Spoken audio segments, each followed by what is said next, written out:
அம்பேத்கர் அம்பேத்கர் அம்பேத்கர் என்பதெல்லாம் ஃபேஷனா போச்சு. ஏதோ வட இந்தியாவில் ஆங்கிலத்தில் அறுத்து தள்ள மாதிரி அமித்ஷாவுக்கு ஏபிசிடியை வரிசையா எழுத தெரியுமா நமக்கு தெரியல.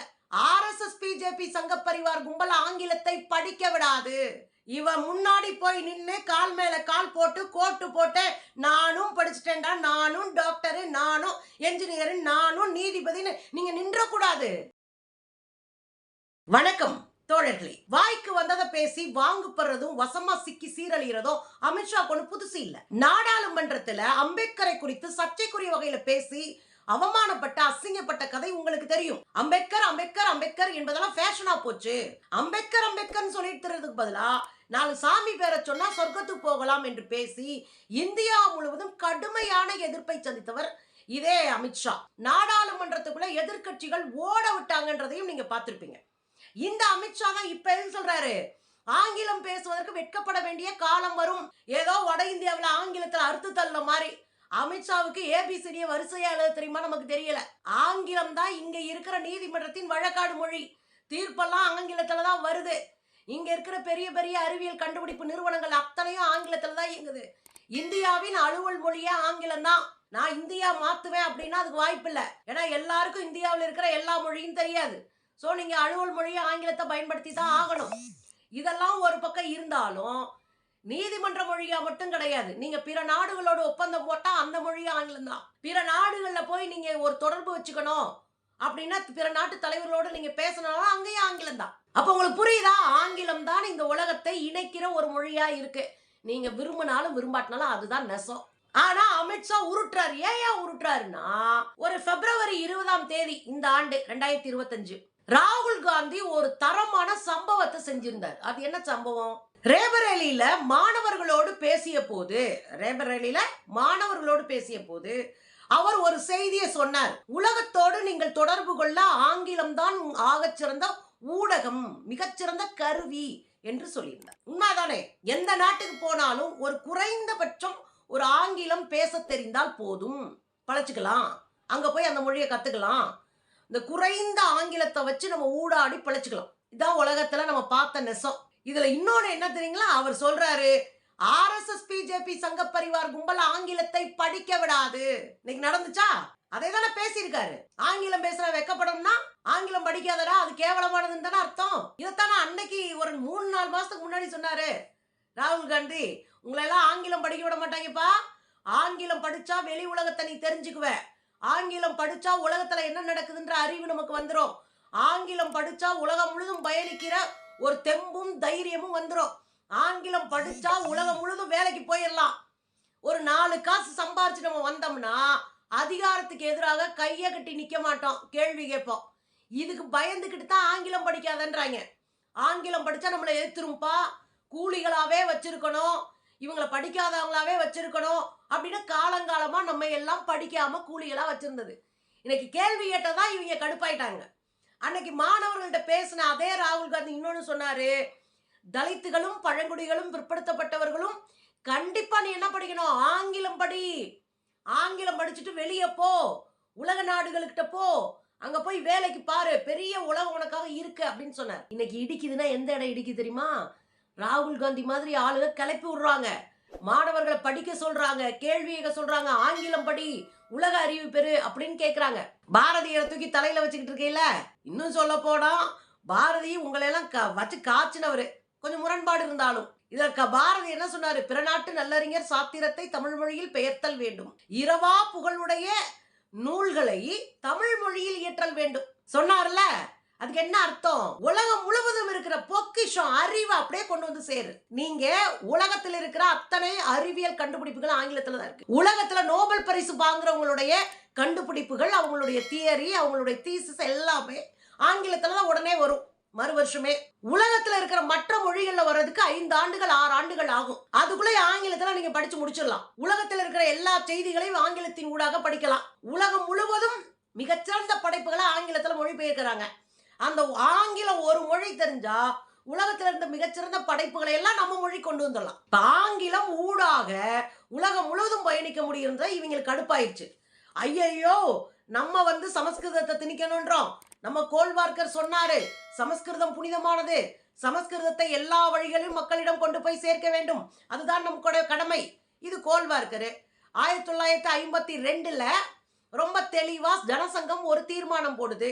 அந்த தீர்மானத்துல அறிவியல், கண்டுபிடிப்பு, வரலாறு எல்லாற்றுக்குள்ளேயும் நீங்க சமஸ்கிருதத்தின் வழியாக கொண்டு போய் சேருங்கள் மாணவர்களுக்கு. எல்லாத்தையும் சமஸ்கிருதத்தின் ஊடாக நீங்க படிக்க சொல்லுங்க. அதுதான் நாம செய்ய வேண்டியது அப்படின்னு தீர்மானம் போட்டாங்க 52ல. இன்னைக்கு திரும்ப என்ன பண்றாங்க? நம்ம அக்கா ஸ்மிருதி இரானி அமைச்சராக இருந்த போது அதாவது போர்க்கால அவசரத்தில் சமஸ்கிருதத்தை மக்களிடம் கொண்டு போக வேண்டும், மாணவர்களிடம் கொண்டு போக வேண்டும், கல்வி கூடங்களில் கொண்டு போக வேண்டும் என்று ஜீவோ போட்டு சிக்கினவர். உங்களுக்கு புரியுதா? அப்ப இவங்களுடைய நோக்கம் சமஸ்கிருதத்தை கொண்டு வரது. ஒரு 20,000 பேர் கூட பேசாத ஒரு மொழிக்கு 1400 கோடி ஒதுக்குறது மட்டும் இல்ல, அந்த மொழியை எந்த வழியிலையாவது கொண்டு போய் சேர்க்கணும் அப்படின்னு தான் இந்தியவே திணிக்கிறான். இந்திய அவங்க நோக்கம் கிடையாது, சமஸ்கிருதம் தான் அவங்க நோக்கம்.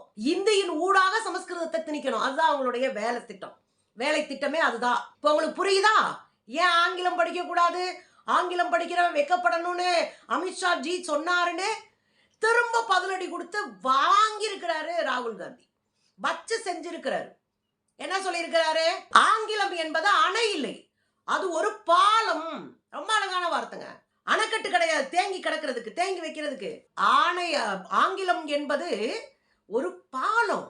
இன்னொரு இடத்தையும் இணைக்குது, இன்னொரு நாட்டையும் இன்னொரு மக்களை இணைக்குது, இன்னொரு பண்பாட்டையும் இணைக்குது. இந்த உலகம் முழுவதும் இருக்கிற கலாச்சாரங்களோடு நம்ம இணைக்குது ஆங்கிலம். அதனால ஆங்கிலம் ஒரு அணை இல்லை, பாலம் என்கிறார். ஆங்கிலம் அவமானம் இல்லை, அதிகாரம் அளிக்கும். இது எப்படி? நீ படி, ஆங்கிலம் படி, வெளிநாட்டுக்கு போ, ஆய்வு செய்யி, அங்க பெரிய தொழில சேரு, நிறைய சம்பாரி, இங்கே வா கேள்வி கேளு, இங்கே வா தலை நிமிர்ந்து நில்லு, இங்க வந்து சுயமரியாதையான ஒரு வாழ்க்கை வாழு, நம்ம கூட இருக்கிறவங்க எல்லாம் சுயமரியாதை நெறியில கொண்டு போ.